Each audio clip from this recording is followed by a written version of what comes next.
don't blame them. They said they saw the velocity is crossing into Texas. Okay. They didn't know it's going to. Yeah, it's huge, man.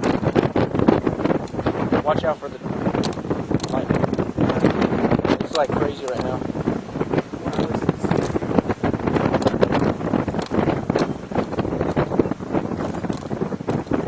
Man, the contrast is too. I know.